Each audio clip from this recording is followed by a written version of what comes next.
The first thing I noticed was the sound of her laugh. Not the fake, brittle one she used on strangers, the real one. The laugh she only used when she thought she'd won. I was already seated, 2 tables away, back to them. I didn't turn around immediately. I wanted the moment to stretch, to burn. The waiter poured my wine. My hand didn't shake, not even once. It took 3 deep breaths before I glanced over my shoulder, and there she was, my sister, in my engagement dress, hairpinned the way I'd planned to wear it next month. Across from her sat Daniel, my fiancé. His hand was on hers. Our restaurant, our table, my life. Before Daniel and I met 3 years ago, he wasn't lightning. He was gravity. The kind of man who made you feel like the center of his universe. He memorized the way I took my coffee, kissed my forehead in public, and told me I was the safest place he'd ever known. And my sister, Leah, she was the wild one, always competing, always testing boundaries. We were close once, until I started winning the things she wanted. Jobs, friends. Now, apparently, men. When Daniel proposed in that same restaurant last winter, Leah cried louder than me, told me I was the luckiest girl alive. I believed her. Cracks. It started small. Texts Daniel wouldn't explain. Leah suddenly too busy to see me, except when Daniel was around. Her compliments became sharper, edged with something I couldn't name. Then, 2 weeks before the engagement party, I found her scarf in Daniel's car. He swore she'd left it there after a family lunch. I smiled, nodded, pretended to believe him. But inside, I started counting days. The evidence. I didn't snoop. I waited. And last Thursday, fate handed me proof.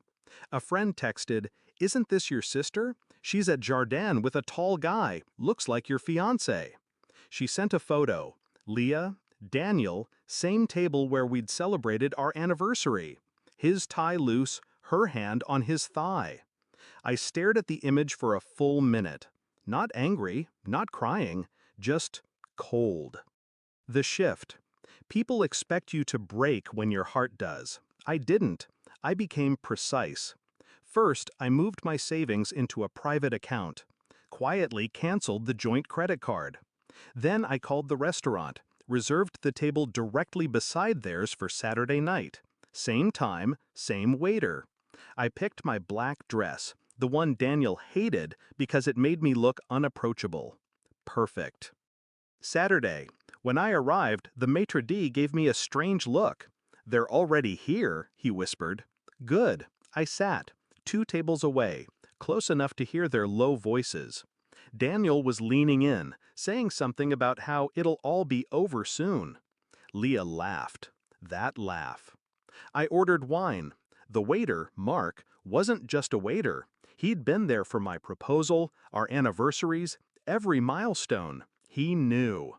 And when I told him, "Send their bill to me," he didn't ask why. The play.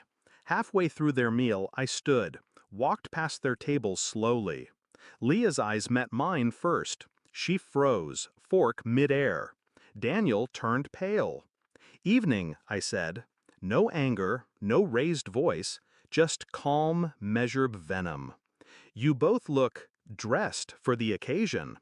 Leah stammered something about coincidence. Daniel opened his mouth, closed it again. I leaned down just enough for only them to hear.